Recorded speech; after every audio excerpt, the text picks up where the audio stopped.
stadium. They remember the championships, the photographs, and the number 7 stitched across my back. But that's not what I remember.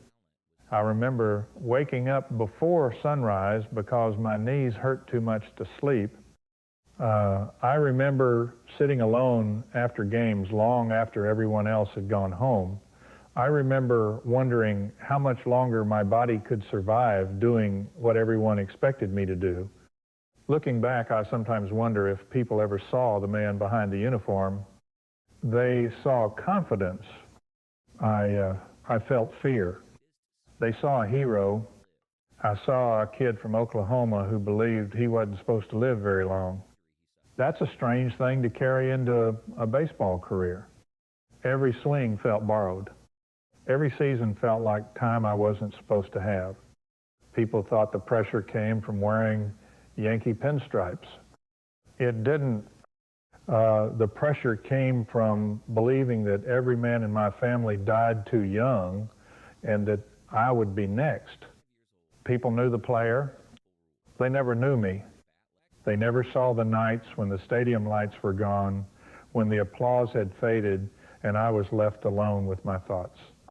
So let me tell you what really happened. I still remember the sound, not the crowd, not the crack of the bat. I remember the sound inside my own knee. It happened during the 1951 World Series. A fly ball drifted into the outfield, and I took off without thinking. That's what ball players do. We react before our minds have time to catch up. Then I saw Joe DiMaggio coming toward the same ball. For a split second, I hesitated.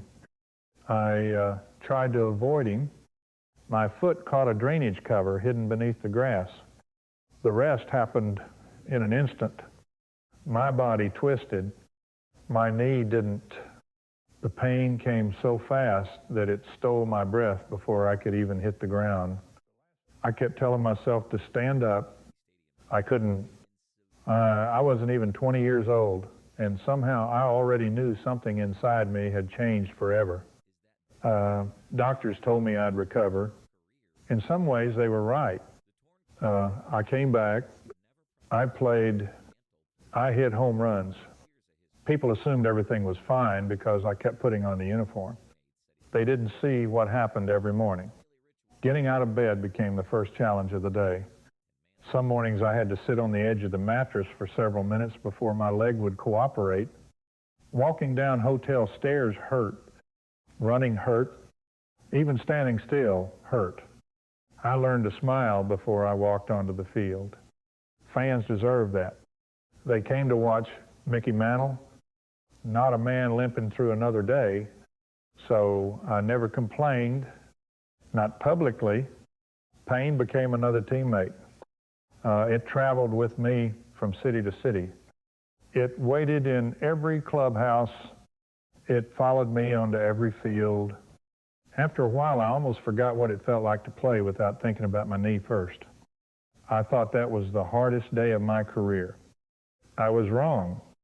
I remember the day my father looked at me and didn't have to say a word. He didn't need to. I already knew what he was thinking. In my family, men didn't grow old. That wasn't just something people whispered. It was something we expected. My father, Mutt, worked hard every day. He believed in baseball, and he believed I could become something special. But he also believed our blood carried a curse. Many of the men in our family had died young from Hodgkin's disease. As a boy, I listened to those stories. I never questioned them. When you're young, the things your parents believe often become your own truth. So I grew up thinking I wouldn't have much time, not 50 years, not 60, maybe not even 40. Looking back, that belief shaped every decision I made. Why worry about tomorrow if you don't think tomorrow belongs to you? Why protect your body if you don't expect to keep it? People have asked me why I drink so much, why I stayed out too late, why I ignored injuries. The answer isn't simple, but part of it began there. I wasn't trying to throw my life away I just never believed I had much life to lose. Baseball gave me a future that nobody in my hometown could have imagined. The Yankees gave me fame, money, championships, but they couldn't take away the fear that had been living inside me since I was a little boy. Every birthday felt borrowed. Every season felt like another year I wasn't supposed to see. When reporters ask about the next season, I smile and answer their questions. Inside, I wondered if there would even be a next season for me. Fear can become so familiar that you stop noticing it. It sits beside you on every flight. It waits outside every clubhouse. Eventually, you mistake it for part of yourself. I thought living with that fear was the greatest burden I would ever carry. That wasn't the worst part. The worst part came later. People think I remember the home runs. I don't. I remember a quiet room, no cameras, no reporters, just a wooden training table and rolls of white tape waiting for me before another game. Every afternoon started the same way: ice, bandage, pain pills. Then someone would ask, "You ready?" I'd nod. What else was I supposed to say? No one came to Yankee Stadium to watch excuses. They came to watch baseball. They came to watch me hit a ball farther than anyone thought possible. So I gave them what they came for. Some days I could barely plant my front foot. Other days my legs felt strong for an inning or two before the pain reminded me it was still there. The crowd never knew the difference. That's what professionals do. They hide things. People still ask me about the tape measure home runs. The one that cleared the facade, the one that seemed to disappear into the night, they ask which swing I remember most. The truth surprises them. I don't remember the swing. I remember walking back into the clubhouse afterward. I sat down. No one was talking. I slowly untied my cleats. When I pulled my right shoe off, my sock was stained with blood. I'd played 9 innings without realizing how badly I'd torn the skin inside my shoe. That's what pain does after a while. It stops asking for your attention. It simply becomes part of you. Winning helped. The championships helped. Holding the World Series trophy felt incredible for a moment. But trophies don't go home with you. Pain does. It follows you onto the bus, into the hotel room, back to your house. It waits beside your bed until morning comes. People think success erases suffering. It doesn't. Sometimes it only teaches you how to smile while you're suffering. I kept telling myself the sacrifices were worth it. I believed that for a long time. Then life showed me there were wounds baseball could never explain. I still remember the silence, not because no one was around. There were always people, teammates, reporters, fans waiting outside the stadium, family waiting at home. But silence has a strange way of finding you, even in a crowded room. Especially after the lights go out, I'd sit alone with a glass in my hand. Then another. At first it felt harmless, a way to relax after a game, a way to forget the pain in my knees, a way to quiet the thoughts that never seemed to leave me alone. Before long, I wasn't drinking to celebrate. I was drinking to escape. Nobody knew how exhausted I had become. Not exhausted from baseball. Baseball was the easy part. The hard part was pretending everything was fine. Every interview ended the same way. I'd smile, answer a few questions, shake a few hands. Then I'd go back to fighting battles no one could see. People imagine fame fills every empty space. It doesn't. Sometimes it makes the emptiness louder. The more people cheered my name, the more I wondered if they would still recognize me without the uniform. Would they still care if I couldn't hit another home run? Would they still see me if I wasn't Mickey Mantle anymore? Those questions stayed with me far longer than any championship. I never talked about them.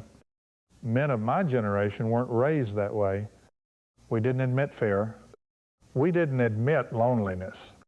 We certainly didn't admit we were falling apart. So I buried it under jokes, under smiles, under another drink. Looking back now, I wish I had understood something much sooner. Pain doesn't disappear because you refuse to name it. It only grows heavier. The strongest thing I ever did wasn't playing through another injury. It wasn't hitting another home run. It was finally admitting that I couldn't outrun myself. That realization didn't come on a baseball field. It came years later when my body began demanding payment for every choice I'd made. And by then, the game had already taken far more than I realized. People think everything became easier after baseball. It didn't. The stadium disappeared. The crowds went home. The headlines slowly stopped. But I still woke up in the same body, only now there was nowhere to hide. During my playing days, pain had a purpose. It helped me win. It helped me keep my place in the lineup. After retirement, it was just pain. Every step reminded me of games that had already been played. Every ache carried a memory. I had spent so many years believing I was indestructible. The truth was, waiting patiently, it always does. Then came the hospital visits, the tests, the conversations no one wants to have. Doctors told me my liver was failing. Years of drinking had finally caught up with me. I wish I could say I was surprised. I wasn't. Deep down, I had been expecting that moment for a long time. When you're young, you believe consequences belong to someone else. Then one day they introduced themselves. I found myself thinking less about baseball and more about life, about my wife, about my children, about all the moments I had rushed through because I thought there would always be another season. There isn't. Life doesn't give extra innings. When I received a liver transplant, I understood something I had never fully appreciated before. Time is the greatest gift we'll ever receive.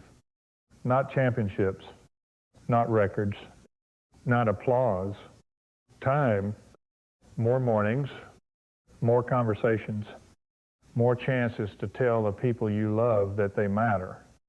If I had learned that lesson when I was 20 instead of 60, perhaps I would have lived differently. Perhaps I would have treated my body with the same respect I gave the game. Looking back now, I don't measure my life by the distance of a home run. I measure it by the people who stood beside me when the cheering stopped. Because in the end, that's what remained. People remember the baseball player. They remember the switch hitter. The championships, the home runs that seemed to fly forever, the number 7, I'm grateful they do. Those memories belong to them. Mine are different. I remember my father's hands. I remember the fear that followed me from childhood. I remember the pain I learned to hide. I remember the mistakes I kept making because I believed I had all the time in the world and at the same time believed I had none. Baseball gave me more than I ever dreamed possible. It gave me purpose. It gave me lifelong friends. It gave a kid from Oklahoma a chance to stand on the biggest stage in the world. But baseball couldn't teach me how to live. That lesson came much later. If I could go back and speak to the young man putting on a Yankees uniform